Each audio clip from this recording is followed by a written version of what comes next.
Boa noite a todos, então, e a todas. Sejam muito bem-vindos à nossa Semana do Educador. Hoje a gente está, então, com o professor Carlos Diego Valber. Deixa eu botar aqui para fazer a sua apresentação. Aqui. Técnico, licenciado em Química, especialista em Gestão de Segurança de Alimentos, mestre e doutorando em Ciências, Ensino de Ciências e Matemática, vice-diretor da Escola SESI de Ensino Médio, Heitor José Miller, de Montenegro, Rio Grande do Sul. Seja bem-vindo, né? Eu vou estar aqui agora para acompanhar, né? Podem ir colocando perguntas no chat, que no final a gente vai passando para o professor esclarecer qualquer dúvida, né? E perguntas que queiram estar fazendo, né? Fique à vontade, então, para participar e poder ter uma noite muito proveitosa. Fique à vontade, professor. Então, primeiramente, boa noite a todos. Queria agradecer o convite. Essa atividade ela faz parte do meu estágio, então, do doutorado, né? Uma demanda. Assim como as gurias, eu também sou aluno da UBRA, né? De longa data, inclusive. Me formei na licenciatura em Química em 2008, na UBRA. Depois voltei em 2019 para fazer o mestrado. E agora eu estou fazendo o doutorado, então tá faltando 1 ano e pouco para finalizar, já terminei as disciplinas, agora é só o estágio e depois entregar a tese, né? E então, em conversa com o pessoal da pedagogia e tudo mais, a gente chegou numa ideia de falar um pouco sobre a importância da ciência para todas as idades, assim, falando mais da questão do ensino fundamental. Na terça-feira eu fiz uma fala também e foi mais relacionada aos anos iniciais do ensino fundamental. E hoje, então, a fala é um pouco mais direcionada aos anos finais. Muita coisa do que eu falei acaba se repetindo, né? Mas ainda assim a gente tem questões que são muito específicas da adolescência, né? Que é um período bastante complicado para os alunos. Bom, então a minha orientadora é a professora doutora Ana Paula Collin, que também se formou na UBRA, e anteriormente era a professora Marlise Geller, não sei se a Josiane conheceu ou não, que ela trabalhou bastante tempo na UBRA, e ela acabou saindo no ano passado pela questão da reestruturação, inclusive dos PPGs, né, e tudo mais. Deixa eu só passar aqui. Estão ouvindo bem? Tudo certo?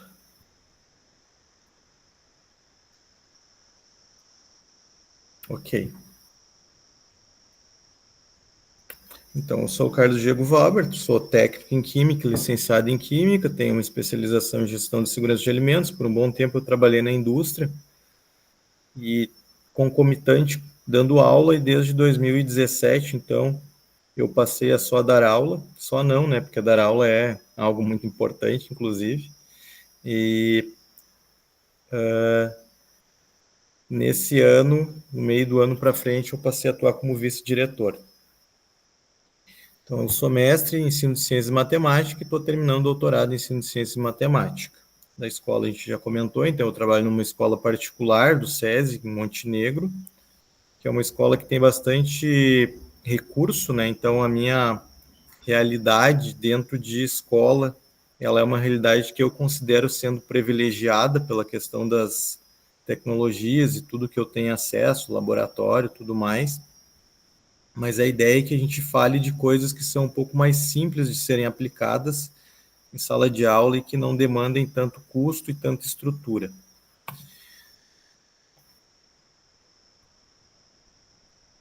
Bom, minha maior fonte de inspiração, então, é a minha família, base que sustenta e me motiva a ser um educador melhor a cada dia. E é deles, então, que eu tiro força para continuar criticando na educação e que ela pode transformar o mundo. Então, minha esposa, meus filhos, e eu realmente acredito na educação. Pode ser algo um pouco utópico, mas ainda assim, eu acho que a educação ela é o único caminho que a gente tem para uma transformação. Não para algo que seja rápido e que seja simples, mas eu acho que se a gente não incentivar e investir em educação, infelizmente as coisas elas não vão ser muito melhores, a gente não tem como melhorar muito a sociedade. E pontualmente, assim, com os alunos, a gente tem um poder, às vezes, de transformar a vida deles e construir futuros mais prósperos, assim. A gente pega um aluno, às vezes, que ele não tem muita... Tem um documentário que fala Nunca Me Sonharam, não sei se vocês já ouviram falar, que as pessoas não dão muita perspectiva para ele e ele não tem muita perspectiva também de um futuro melhor para ele. E quando a gente vai e conversa com o aluno, às vezes, vai auxiliando ele no projeto de vida dele e tudo mais, isso pode ser muito significativo para ele, né? Às vezes, para nós pode até não parecer tanto, mas para o aluno tem muito significado. Também acho que tem que se ter uma relação muito forte em relação à família e escola, não acredito numa coisa desvinculada da outra. Educação, ela vem de casa, a gente tem um papel muito mais direcionado ao ensino, né? A ensinar, não a educar. Então, acho que precisa ter essa consonância do que a família e o que a escola vão querer e vão fazer para a questão do aluno. Mesmo sabendo que hoje, muitas vezes, a família, ela culpa a escola pelas falhas que comete em casa, né? Mas acredito que família e escola tem que ser algo que anda junto. E também acredito muito na questão da educação por exemplo. Então, que a gente, como professor, acaba sendo o exemplo dos alunos, né? E eles são muito ligados no que a gente faz. E uma vez professor, ser sempre professor, né?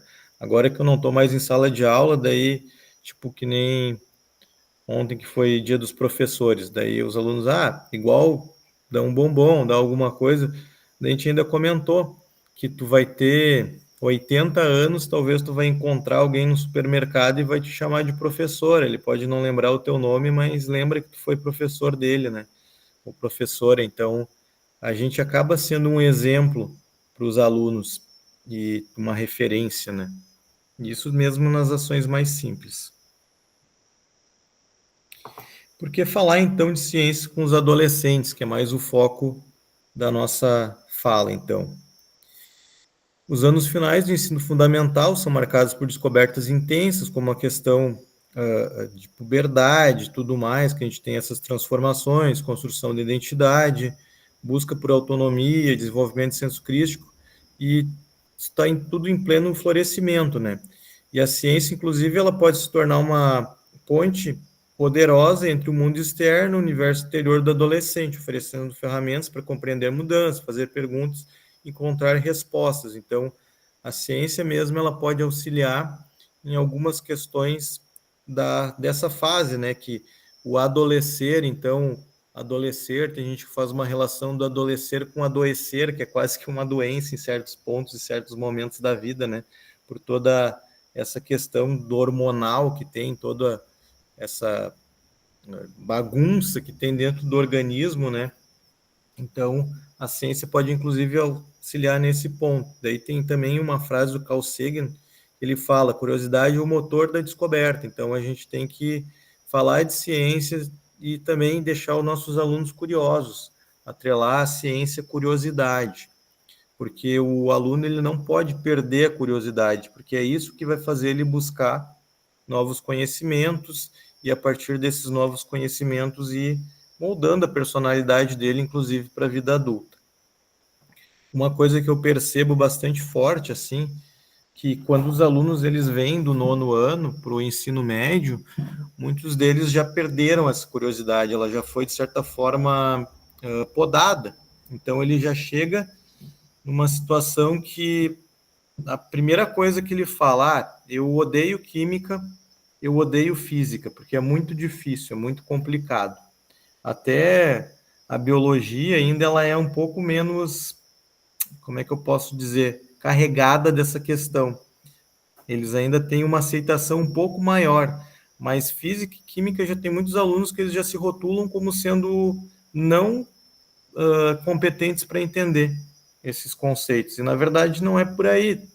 Então, Por que isso acontece? Porque se a gente pega lá nos anos iniciais do ensino fundamental, primeira série, segunda série, os alunos são extremamente curiosos, eles querem fazer experimento, querem fazer um monte de coisa, querem investigar, e isso vai se perdendo ao longo dos anos, por questão da próprio amadurecimento, mas também um pouco por questão de como as coisas são conduzidas durante esse ensino fundamental deles, né?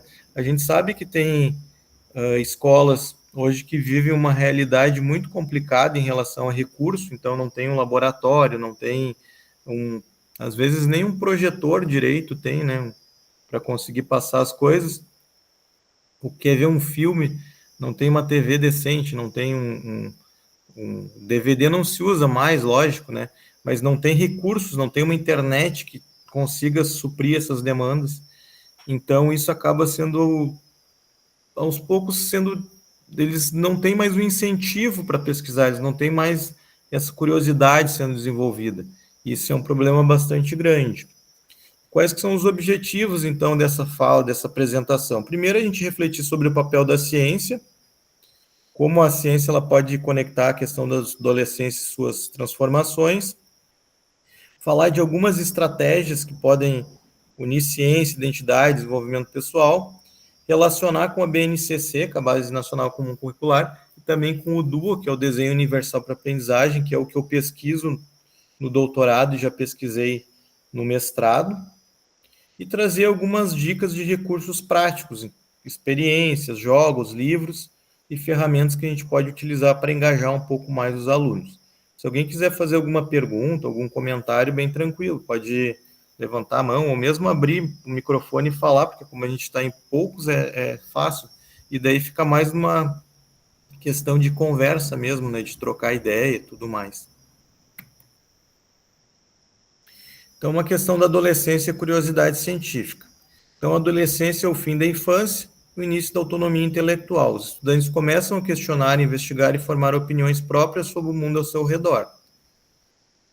Daí a gente tem alguns temas que eles ressoam nesse período, assim, corpo humano, meio ambiente, tecnologia digital, mudanças climáticas, saúde mental ganham relevância. Saúde mental cada vez é um tópico mais importante, porque a gente tem muito adolescente com problemas de saúde mental, seja ansiedade, seja depressão,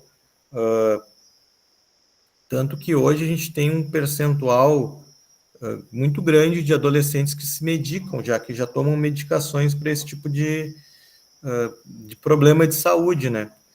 E não vamos nem entrar em questões mais pesadas, mas nessa fase já começam a acontecer alguns casos de suicídio, né? Então a gente tem que estar muito ligado nisso também e ver como que a gente pode acionar essas coisas, e isso pode ser trabalhado inclusive na questão da ciência, né? De parte da depressão, ela pode ser algo hormonal, pode ser algo relacionado a baixo nível de serotonina, de dopamina, coisas do tipo. Então, pode ter uma causa também bioquímica, né? Tudo isso pode ser falado e compreendido. Outra coisa, eles tomam medicação. Será que a medicação é a melhor saída? Às vezes, tem alunos, eu trabalho com ensino médio, mas eu sei que isso não difere muito do nono ano, que um aluno toma uma medicação e dá para o outro aluno e vai tomar também. Isso é um problema grave, perigoso, né? Então, também tem que ser abordado, também é uma questão que está relacionada à ciência e tudo mais.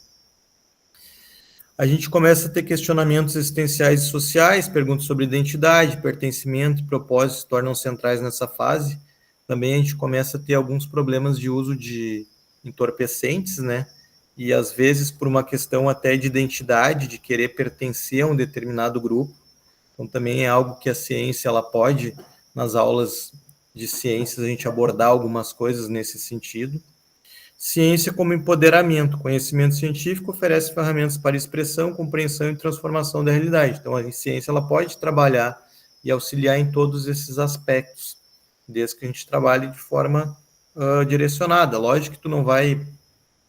Tem algumas questões, por exemplo, que são um pouco difíceis de se abordar em sala de aula, porque elas são muito perigosas até para o professor, às vezes. A gente foi trabalhar a questão de sexualidade, por exemplo.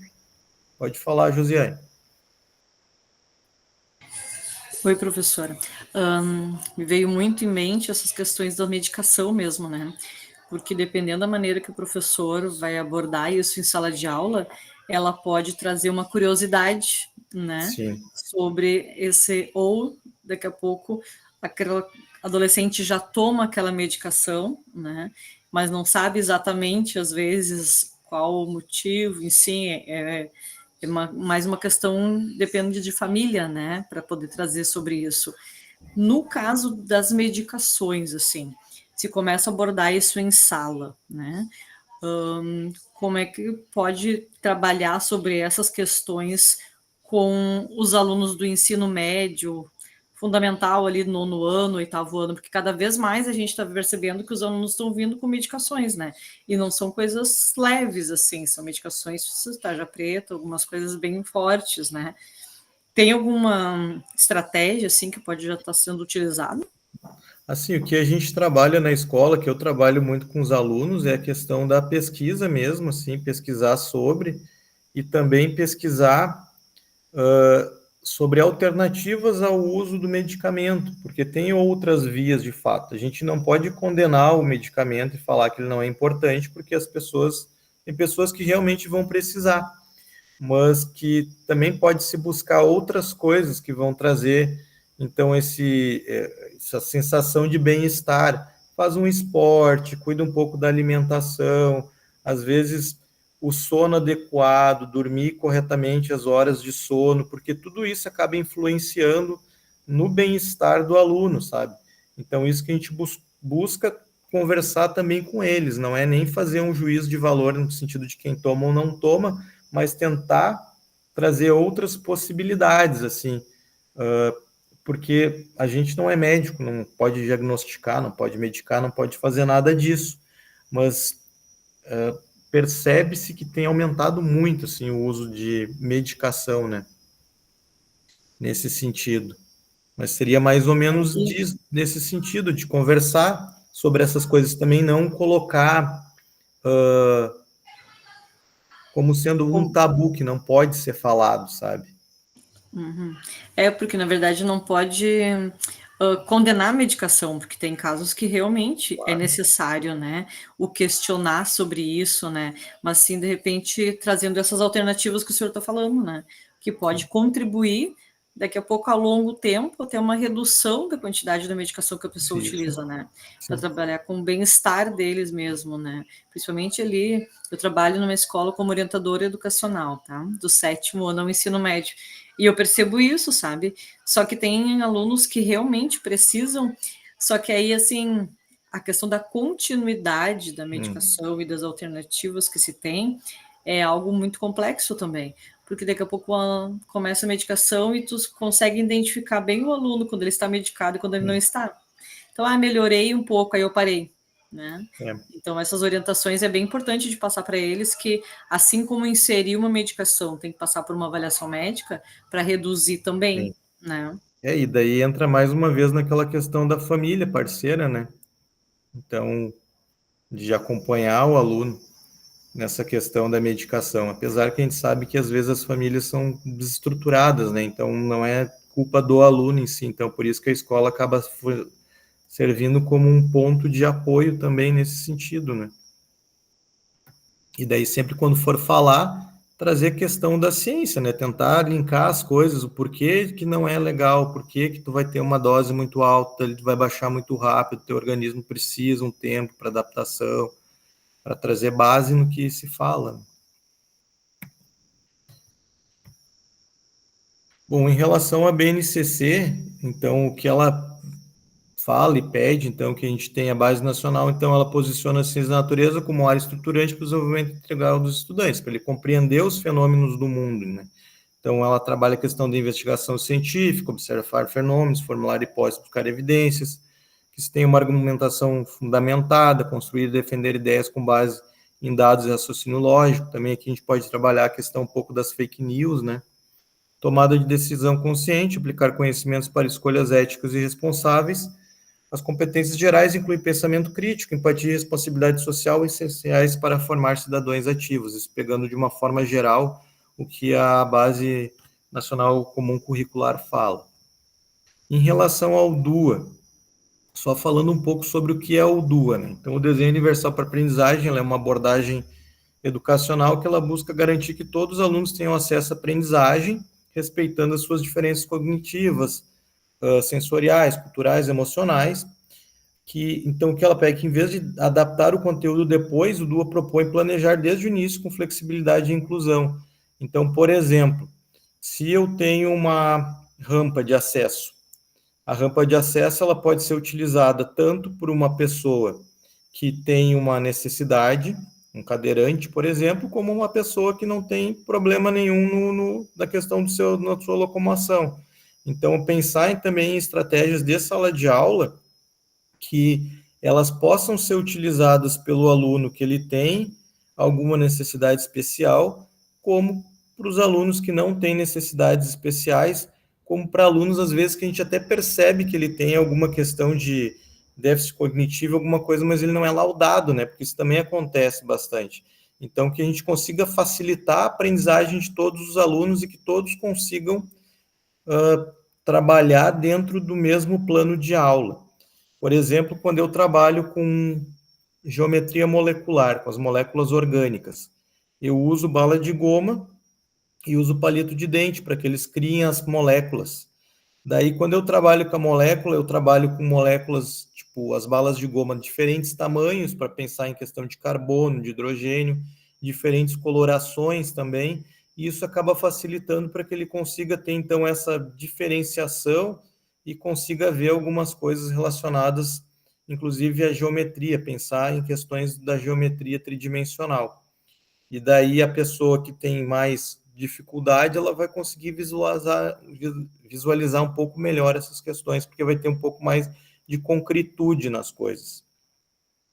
Como o DUA surgiu, então? Ele foi desenvolvido em 1990 pelo CAS, que é o Center of Applied e Special Technology dos Estados Unidos.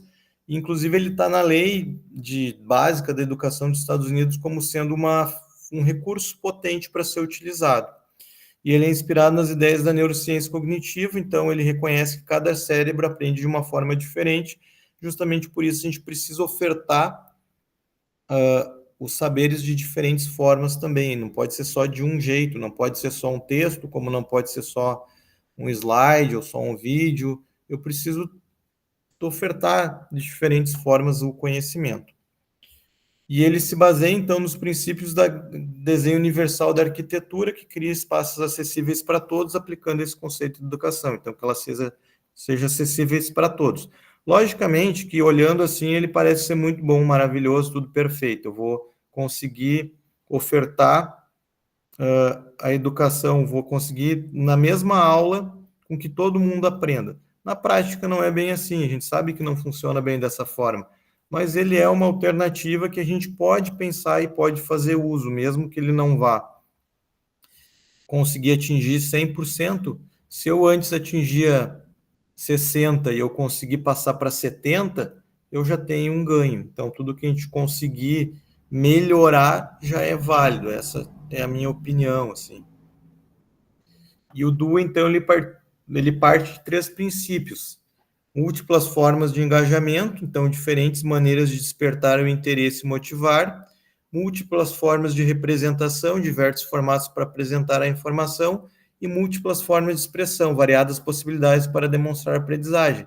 Então, o aluno ele pode demonstrar aprendizagem não necessariamente por uma prova, que não, às vezes não é a melhor forma, porque o aluno ele fica nervoso, fica desconfortável e não consegue trazer o que ele está aprendendo. Então, pode ser, por exemplo, por um desenho, por uma atividade prática, por uma conversa oral com o aluno, que ele possa trazer de diferentes formas a aprendizagem dele. E daí aqui já fala David Ausubel, né? A aprendizagem significativa ocorre quando o aluno se vê no conteúdo. Então, ele precisa estar engajado, ele precisa conseguir aqui atingir o necessário. E aqui a gente também tem uma questão um pouco que está relacionada com a zona de desenvolvimento proximal do Vygotsky, né? Que se eu tenho um aluno que ele está num ponto muito distante aonde ele precisa chegar, que ele tem muitos degraus para ele percorrer, eu preciso primeiro chegar talvez nos degraus que são mais perto de onde ele está, para daí ele conseguir chegar naquele mais distante. Então, a gente pega, às vezes, alunos que eles vêm para o ensino, eles vão chegar no ensino médio, que eles acabam tendo defasagem muito grandes em relação à matemática, por exemplo. Não adianta eu querer que ele faça questões complexas de física, ou mesmo no ano, se ele não consegue trabalhar bem as 4 operações. Então, a gente tem que levar isso em consideração também e ir customizando de certa forma para que ele não trave, e isso pode ser um desmotivador e pode ser algo que vai afetar a curiosidade dele, que vai fazer com que ele não seja mais curioso para aprender, porque ele vai se julgar como sendo incapaz, né? Então, a gente tem que considerar também essa questão do que a gente pode fazer mediando e auxiliando e onde que ele consegue. Porque se ele consegue fazendo algo com alguém mediando, isso já mostra que ele sabe fazer, que ele consegue fazer. Ele talvez só precise de um impulso um pouco maior. Então, a gente tem que pensar nessa questão dessas redes de apoio, assim. E daí a gente tem que partir a curiosidade, ela tem que ser o ponto de partida para o ensino das ciências. E como que a gente pode, então, exercitar, estimular essa curiosidade natural do aluno, não ir podando isso? Com perguntas que são instigantes, por exemplo, por que sentimos medo? Como funciona um vírus? O que são os sonhos? São perguntas que, a partir delas, tu consegue desenvolver outros conteúdos, pode-se trabalhar outros saberes, mas que elas vão ser o início, vão ser o ponto de partida. Também falar de fenômenos cotidianos, por exemplo, eles trazem muita coisa do que tem em rede social, tem alguns experimentos, volta e meia eles falam, aquilo lá realmente dá para ser feito, acontece daquela forma, vi isso no TikTok, daí às vezes tu vai olhar e vai dizer, não, isso daqui ok, pode ser feito, mas não, isso daqui não, é fake news, né? Em relação à alimentação, o pessoal é muito, hoje a gente está eu vejo que a gente tem muito aluno já desde ali dos 13, 14 anos que eles vão em academia e fazem exercício e querem ali ter um corpo bacana e tal. E daí eles acham que, por exemplo, uma alimentação que eles não comerem vai auxiliar para isso. Não, se tu quer ganhar massa, tu tem que ingerir proteína, tu tem que ingerir energia, porque se tu não tem energia, tu vai acabar queimando, inclusive, a tua parte muscular, porque o corpo vai ter que tirar energia de algum lugar. E daí, a partir disso, tu também pode trabalhar outros conceitos. Em relação a clima, tecnologia no dia a dia, então a gente pode falar das mudanças climáticas, por exemplo, contextualizar isso com o que tem acontecido. Teve a questão das enchentes, mas isso já é muito batido, né? Mas a gente pode, por exemplo, falar de outras coisas, como alguns anos atrás veio a questão da fumaça da Amazônia, das queimadas, vieram para cá, e tinha foligem, tinha questão do sol que afetou, que estava com uma cor diferenciada. Então, trazer coisas que estão acontecendo, que são atuais e são do dia a dia. Também ter um ambiente que seja acolhedor, criar espaço que valoriza a dúvida, a descoberta, o erro como um aprendizado. Então, não, se o aluno fizer uma pergunta e essa pergunta ela não ter, digamos assim, muita lógica, não humilhar o aluno, não tipo expor ele ao ridículo, mas sim reconstruir com ele aquilo lá para que a partir daquele ponto ele consiga chegar em outros pontos assim e trabalhando essa questão. Porque se a gente poda um aluno, às vezes, numa pergunta, se ele faz uma pergunta e ele sente que ele foi negligenciado, que ele foi cancelado de alguma forma, até pelos colegas, muito provavelmente ele não vai mais perguntar, né? Isso é um grande problema. Quando os adolescentes, então, eles percebem que suas questões são valorizadas, o aprendizado se torna significativo e duradouro. Daí a gente tem a questão dos signos também, que os signos eram falados por Piaget, eu acho que tinha a questão dos signos, né, que se falava. E daí algumas estratégias pedagógicas que a gente pode usar para engajar os alunos. Aprendizagem baseada em projetos, a gente trabalha bastante, eu trabalho com projetos, então, a partir de uma pergunta norteadora, de uma situação problema, e a partir disso criar um projeto que seja relevante, que às vezes vai resultar num trabalho que pode ser apresentado numa feira de ciências, ou mesmo para os pais, eles se sentem extremamente valorizados quando eles apresentam alguma coisa para um público que não seja o da escola. Eles, de uma forma geral, primeiro eles ficam com um pouco de vergonha, receio e tudo mais, mas depois que eles fazem e veem que deu certo, assim, eles ficam bastante motivados.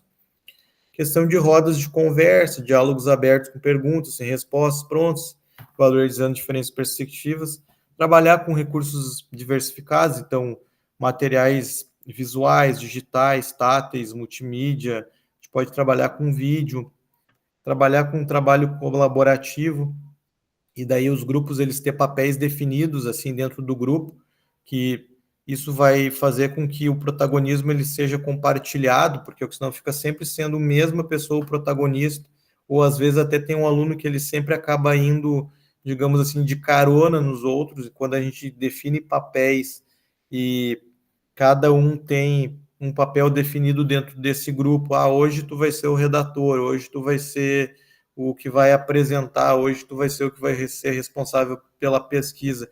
Isso faz com que a responsabilidade ela seja compartilhada, porque todo mundo vai ter que trabalhar.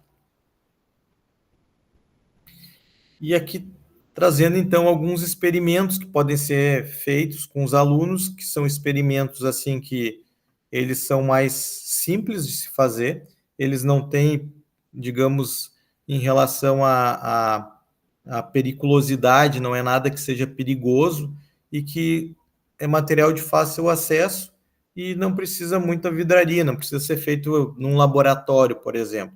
O cão químico, que é a questão do bicarbonato de sódio e vinagre.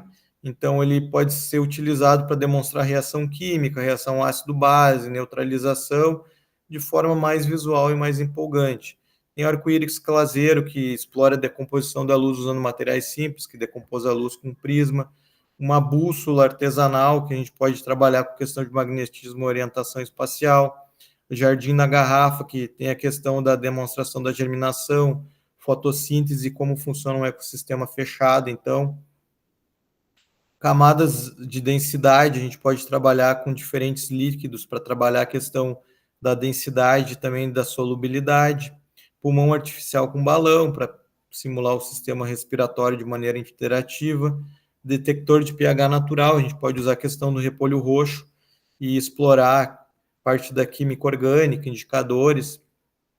Inclusive essa do pH natural eu faço com eles, eles gostam bastante, com repolho roxo, que eu coloco duas substâncias, que eu sei quais são as substâncias e sei qual é o ácido, qual é a base. Eu digo assim, ó, vocês têm que me dizer qual que é o ácido, qual que é a base, sendo que ambas são incolores, ambas são líquidas e não podem ser, tu não pode provar, não pode pôr na boca, não pode ingerir, não pode fazer nada. Então, como que eu posso diferenciar uma da outra?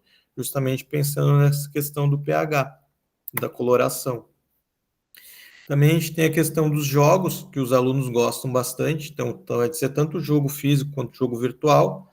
Tem o Minecraft Education Edition, né, que tem bastante coisa que pode ser explorada, inclusive ele tem módulos direcionados para as ciências da natureza, seja química, física ou biologia. Tem o Toca Lab, que tu faz uma mistura de elementos e daí ele vai produzindo substâncias. Cruzadinha da reciclagem, o Dragon Box Elements introduz geometria e lógica matemática de forma divertida. Tem o Vírus, que é um jogo que ele é de cartas, que ele simula a questão de uma epidemia, tudo mais. Jogos de pizzas, então pode-se trabalhar com jogos que vão tornar os alunos mais curiosos, assim. E daí tem alguns jogos que são até mais elaborados, que dá para se, em algum momento, citar algum tópico, assim, alguma coisa de mistura de substância, tem em séries também, em animes, a gente tem alguns animes que trabalham essa questão tem o Full Metal Academy, que ele fala dessa questão que traz coisas relacionadas à química. Daí, ali na questão do 8º, 9º ano, como eles já estão um pouco maiores, a gente já pode trabalhar, por exemplo, com essas questões. Trazer outras fontes, outras séries. Aqui um app, um aplicativo que eu uso muito é o PhET, né, que é da Universidade de Colorado, que ele traz simulações, tem para química, física e biologia. E tem vários conteúdos que eles podem ser simulados e trabalhados aqui. Eu até vou projetar alguma coisa, eu acho, desse daqui. Eu não sei se vocês já usaram ou usam.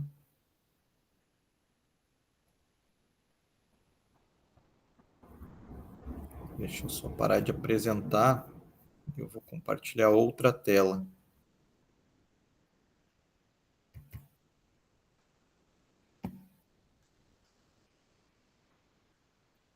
Então, aqui, ó, a gente tem as simulações: física, matemática, química, biologia. Por exemplo, se eu for pegar para química no 9º ano, eu vou clicar. Lógico que a gente tem que ter um computador. E daí aqui ele vai ter vários simulações. Transporte celular, por exemplo, que é novo, coroa quântica, medição, monte um núcleo, densidade. Aqui esse de densidade, ele pode ser utilizado, por exemplo, como um boil afunda, né? Isso dá para fazer, inclusive, uma bacia com água e daí alguns objetos e vai largando o objeto. Então, tu vai aqui e tu vai clicar e vai trazer as informações. A gente tem para montar os elementos, ver de biologia também aqui.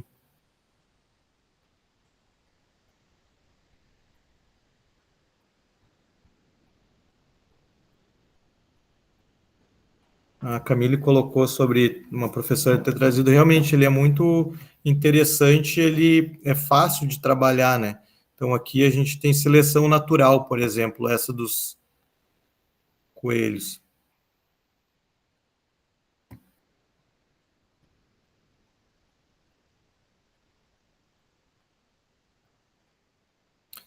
Então aqui a gente pode ir colocando as características do coelho e vai montando e a gente vai vendo como que vai ficando, como eles vão se misturando. Daí se tem os lobos, que podem ser fatores ambientais, comida limitada, para ver como que vai acontecer a reprodução. Então é bem interessante esse PhET. Vamos voltar para a apresentação.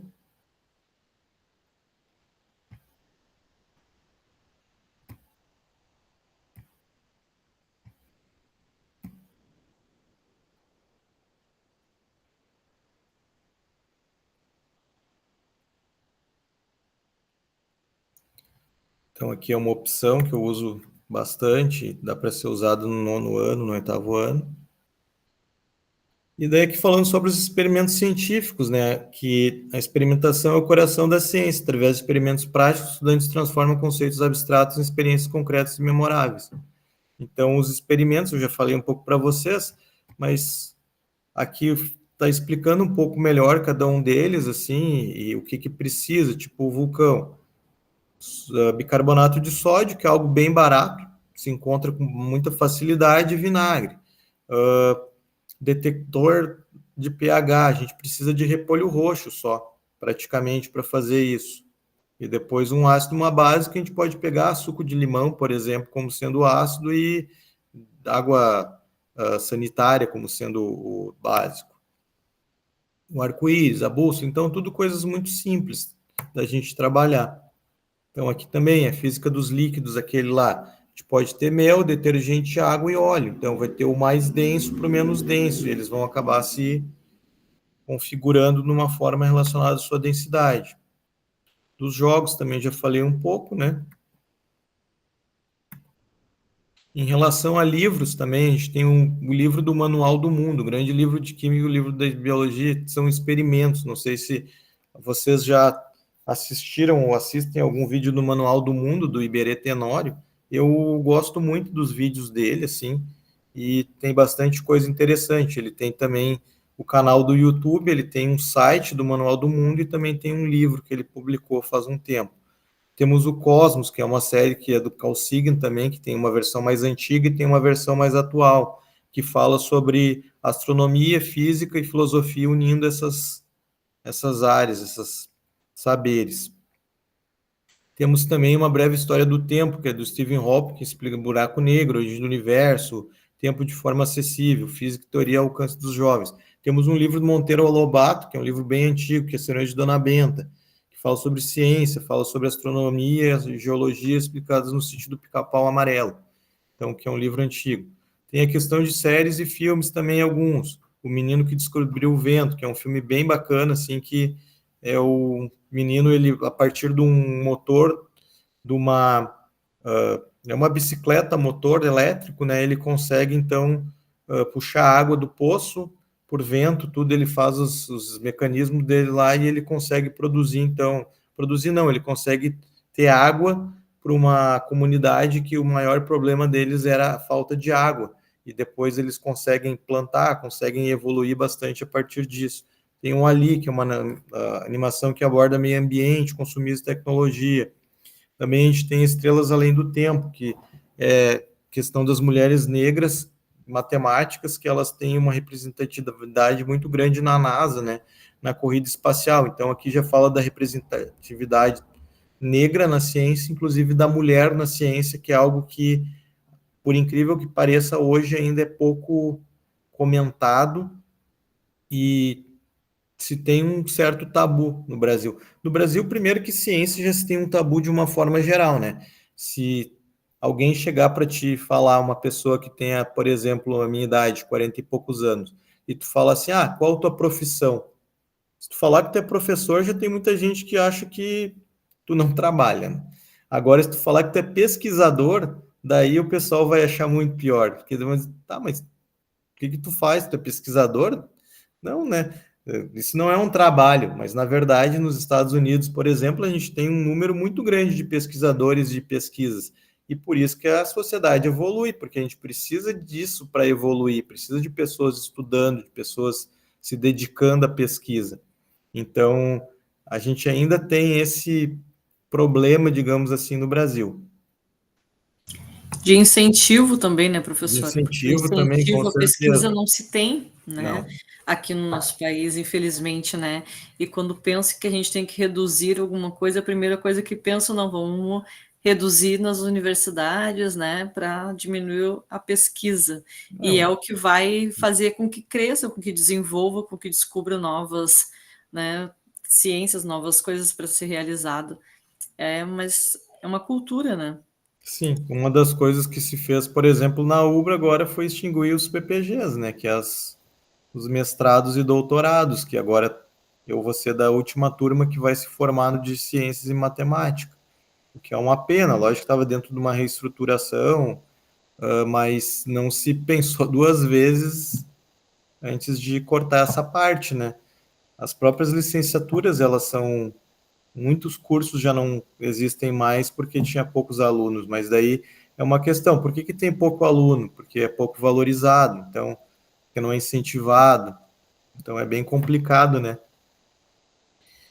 E daí inclusão com o desenho universal para aprendizagem, como que ele pode ajudar nessa questão do conhecimento científico, trazendo texto com leitura facilitada, vídeos com legendas, audiodescrição de imagens, materiais táteis, em questão da expressão, respostas por desenho, apresentações orais, registros escritos, projetos audiovisuais, em relação ao engajamento do aluno, trazendo espaços seguros, escolha de temas que sejam de interesse dos alunos, trabalhando como escutativa e validar a ideia dos alunos.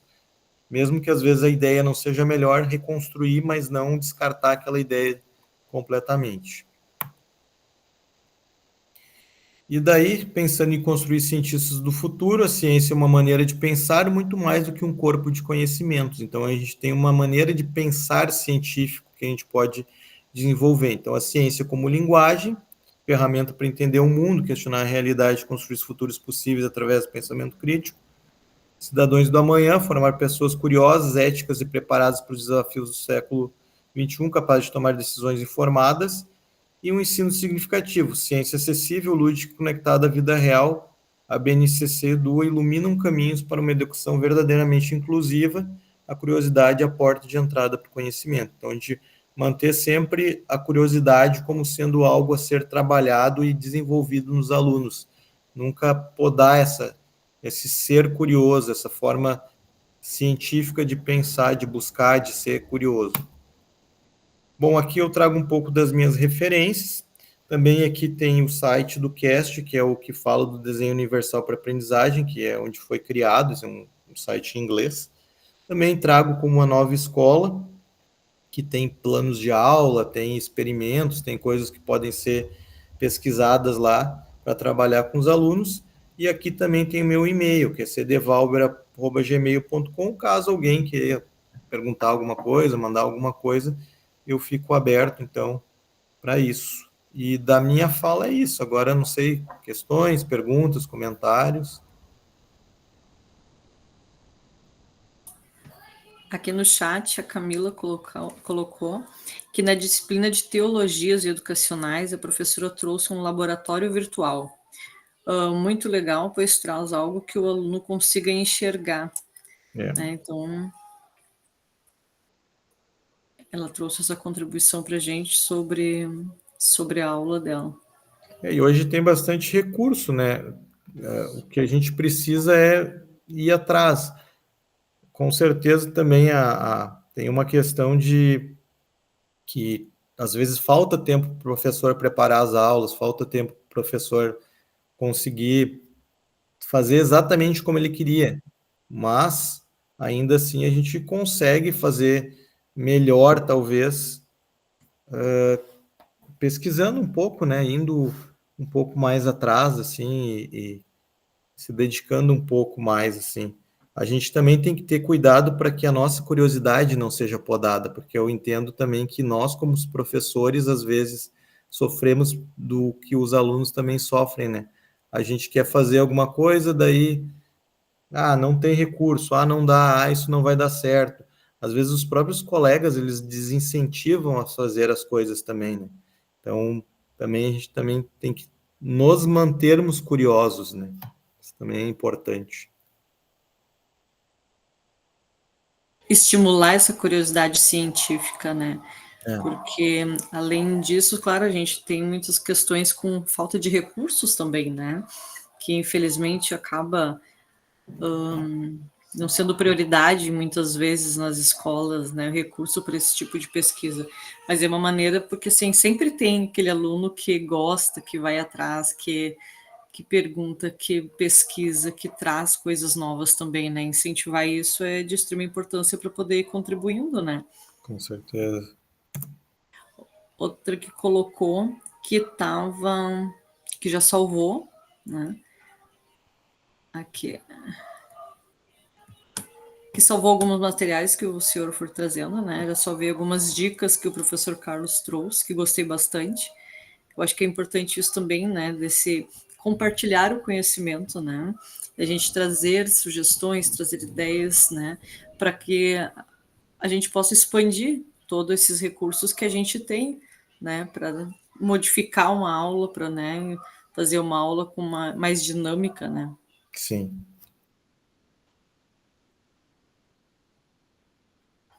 Mas alguém quer trazer mais uma contribuição? Eu vou colocar aqui no chat a presença, então, para poder ser emitido o certificado.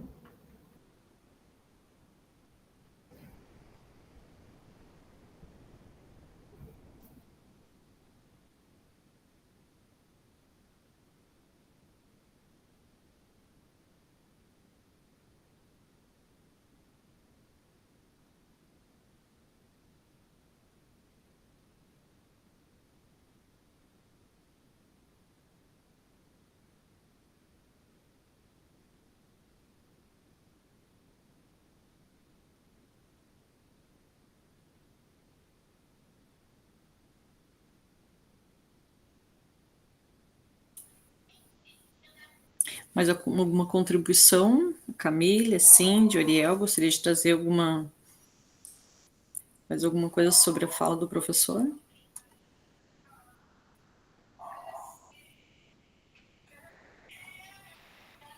Camille botou não, muito obrigada. Bom, então, o professor quer trazer mais alguma coisa? Complementar mais alguma coisa? Eu fico feliz de poder contribuir e também em relação, futuramente, eu pretendo desenvolver alguns kits no sentido de fazer esses experimentos assim, com materiais assim, um descritivo melhor elaborado e para que fique mais fácil de aplicar isso em sala de aula. E daí até a ideia é deixar um na Ubra como demonstração, assim, né? Também a parte do meu estágio. E daí, se alguém tiver interesse futuramente, dá uma olhada, né? Porque tudo que a gente pode fazer para contribuir, eu acho que é bacana, né? Com certeza, e vai ser bem utilizado por todos os alunos nessa contribuição, porque é importante, né, vir algumas ideias diferenciadas de alguém que está dentro da pesquisa, né, está desenvolvendo isso, contribui muito mesmo, vai ser um prazer a gente ter o seu material aqui para poder estar aproveitando. O Ariel disse que está tentando falar, o teu microfone tem algum problema, Ariel? Aqui. Queria agradecer a fala do professor Carlos, vou disponibilizar a gravação nas turmas de estágio, pois vai ajudar muito os alunos. Ah, com certeza. Verdade. Depois vai ser disponibilizada a gravação para todos, então. Quero agradecer muito, primeiramente, ao professor Carlos por todo o seu estudo, né, para trazer para nós, para compartilhar conosco, né. Agradecer, então, os alunos que estão aqui presentes, o Ariel, né, foi um aprendizado muito grande, assim, de ver outros tipos de recursos, né, que a gente pode estar utilizando em sala de aula. Muito obrigada a todos, então, vou agora parar a gravação, só um minutinho.